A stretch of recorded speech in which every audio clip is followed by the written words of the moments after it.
গাছ মরে গেছে, ওনারটা হয়েছে, যে ভুলে হয়েছে সেটা আগে দেখাই দেখি ভাই। ওই গাছটা এখন সরেন, আমি ওনাদের সবাইকে আপনারা দেখেন, আপনারা সাধারণত যেটা করেন, হ্যাঁ, এই যে এই গর্তের মধ্যে চারাটা রোপণ করেন,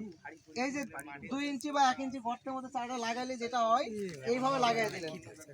এভাবে লাগাই দিলে কি হবে, ওই যে উনি বললো না এই জায়গাটা শুকিয়ে যায়, এই জায়গাটা শুকিয়ে যায় কেন, এই কাণ্ডগুলো অনেক নরম চারা,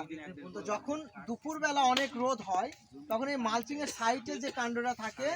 এত পরিমাণ এর ভিতরে হিট হয় যে এই গাছগুলো নিতে পারে না, যে এই গাছগুলো শুকিয়ে যায়, এই জায়গাতে শুকিয়ে গাছটা মারা যায়। এখন এই একই গাছ আপনি দেখবেন যে একটাতে এইভাবে লাগাবেন, এটা উঠানোর পরে এখানে তো যদিও গর্ত হয়ে আছে মনে করেন, তাহলে এই গর্তটা আগে ফিল আপ করবেন, হ্যাঁ, লেভেলে নেবেন, এই যে জাস্ট 2 ইঞ্চি, হ্যাঁ সরি, আপনি এই যে গাছে যতটুকু কোকোপিট আছে ততটুকুই আমি মাটির ভিতরে দিছি, দিয়ে 1/2 ইঞ্চি পরিমাণ কি করলাম, আমি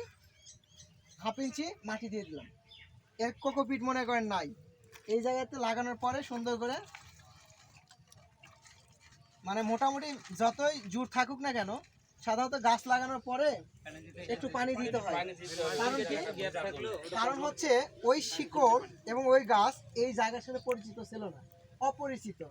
তো অপরিচিত মানুষকে একটু ইন্ট্রোডিউস যদি না করে দেওয়া যায় তাহলে স্বাভাবিকভাবে একটু প্রতিদ্বন্দ্বিতামূলক আচরণ তৈরি হয়, সেটা মানুষের ক্ষেত্রেও গাছের ক্ষেত্রেও তাই একই। হ্যাঁ, আপনারা যখন এই যে এই সময় বর্ষার টাইম, এখনো বর্ষা আসে নাই তো,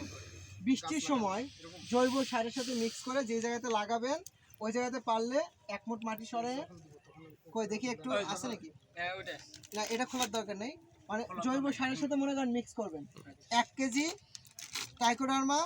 100 কেজি জৈব সারের সাথে মিক্স করে যে জায়গাতে লাগাবেন মনে করেন এইটা মিক্সিত জৈব সার, এখানে 1 মুঠ মাটি সরায় এই জায়গাতে দিলেন, এটা নিচে থাকলো কিন্তু, এখন এই জায়গাতে আমরা গাছ একটু দাও একটা, আমি বলছি পানির সাথে দেওয়া যাবে কিনা, দাঁড়ান যাবে, এইটা এটা কয়েকটা পদ্ধতি, হ্যাঁ, আগে আমরা এই যে জায়গা যেখানে লাগাইতেছি না এই জায়গাতে দিলাম, মানে এটা কার উপর লাগালাম, জৈব সার আর টাইকোম্যাক্স মিক্স আছে না, এরপরে আমরা দিয়ে দিলাম, তাই তো লাগিয়ে ফেললাম, কোনোভাবেই জৈব সার অথবা টাইকোম্যাক্স মিশ্রিত যে জৈব সারটা বের হয়ে থাকা যাবে না, মাথায় রাখেন, মাটিতে ঢেকে দিতে হবে, কেন, যদি ওটা বের হয়ে থাকে তাহলে শুকায় যাবে, শুকায় গেলে গাছটা মারা যাবে, আপনি যে উপকারের জন্য ওখানে টাইকোম্যাক্স বা জৈব সার দিয়েছিলেন সেটা মানে ব্যাঘাত ঘটবে যদি তাপমাত্রা বেড়ে যায় আর হচ্ছে শুকিয়ে যায়, তাহলে সব মারা যাবে। ওকে, এরপরে আসেন এই লাগানোর পরে আপনি পানি দিয়ে দিলেন, তাই না, এরপরে হচ্ছে 10 দিন পর পর আপনি স্প্রে করে দিলেও চলবে, স্প্রে করে প্রতি লিটার পানিতে 5 গ্রাম করে মাটি সহ গাছ ভিজিয়ে দিবেন, মাটি সহ গাছ ভিজিয়ে দিবেন, 10 দিন পর পর 3 বার দিলেই চলে। ওর মধ্যে যাবে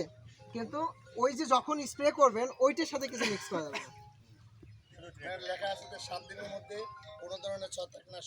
ছত্রাক দেওয়া যাবে না কিন্তু পোকার ওষুধ দেওয়া যাবে।